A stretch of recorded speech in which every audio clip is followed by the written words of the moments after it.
semuanya, perkenalkan nama saya Monica Anggita dengan NIM 241010008. Saya berasal dari kelas PKK 1 semester 1. Nah, pada video kali ini saya akan menjelaskan rangkuman dan resum pertemuan 12 yang telah saya buat dengan judul kesenjangan ekonomi dan keterbatasan akses pendidikan. Baik, kita langsung saja masuk pada materinya. Yang pertama ada kesenjangan ekonomi.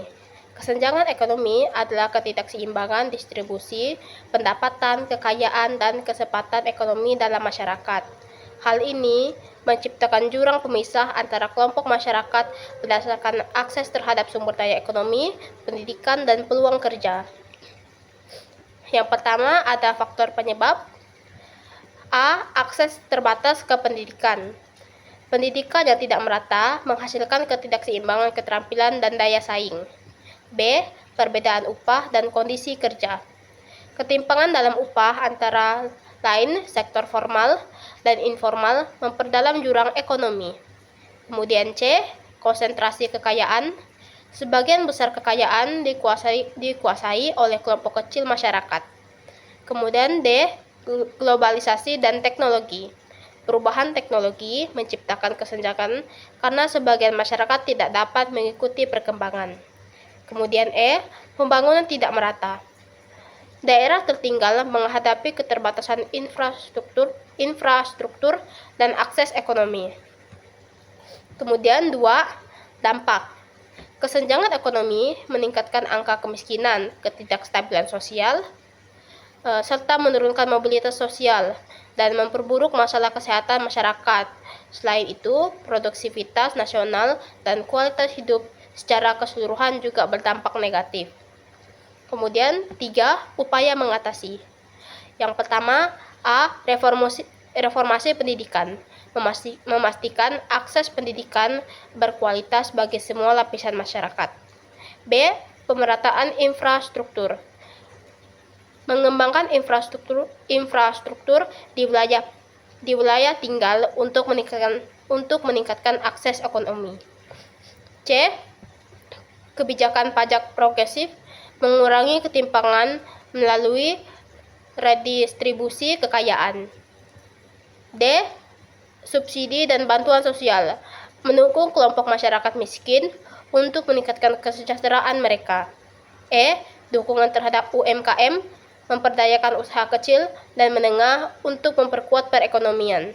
Kemudian 4. Tantangan. Adapun tantangan dalam penerapan kebijakan sering terlambat oleh korupsi, globalisasi yang meningkatkan jurang kekayaan, dan resistensi terhadap reformasi perpajakan. Selanjutnya kita masuk pada keterbatasan akses pendidikan. Keterbatasan akses pendidikan merujuk pada kondisi di mana individu, terutama di daerah terpencil atau kelompok rentan, sulit mendapatkan pendidikan layak karena faktor geografis, ekonomi, atau sosial. Yang pertama ada faktor penyebab. A. Kemiskinan. Biaya pendidikan tambahan seperti buku, seragam, dan transportasi memberatkan keluarga kurang mampu. B. Letak geografis. Daerah terpencil dengan infrastruktur buruk menghambat akses. C. Kualitas pendidikan yang rendah. Banyak sekolah di daerah terpencil memiliki fasilitas minim dan guru yang kurang berkualitas. D. Kurangnya guru berkualitas. Guru enggan bertugas di daerah terpencil karena rendahnya intensif. E. Ketimpangan gender. Anak perempuan lebih sering menghadapi hambatan budaya dan ekonomi dalam akses pendidikan. Yang kedua ada dampak. A. Rendahnya pengetahuan, menghambat peningkatan sumber daya manusia. B. Kemiskinan berlanjut, anak cucu mewarisi kesenjangan sosial. C. Pengangguran meningkat, kurangnya keterampilan mengurangi peluang kerja. D. Kriminalitas, terbatasnya akses pendidikan meningkatkan kerentaan sosial. 3. Upaya. A. Program beasiswa. B. Pembangunan infrastruktur. C. Intensif guru. D. Pendidikan vokasi.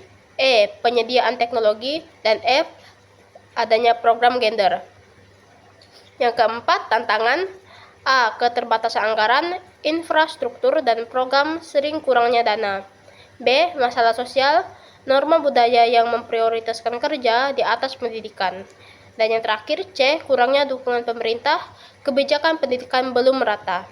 Baiklah teman-teman, sekian resume dan rangkuman pertemuan 12 tentang kesenjangan sosial dan keterbatasan akses pendidikan. Semoga materi yang disampaikan kali ini dapat berguna untuk kita ke depannya. Terima kasih.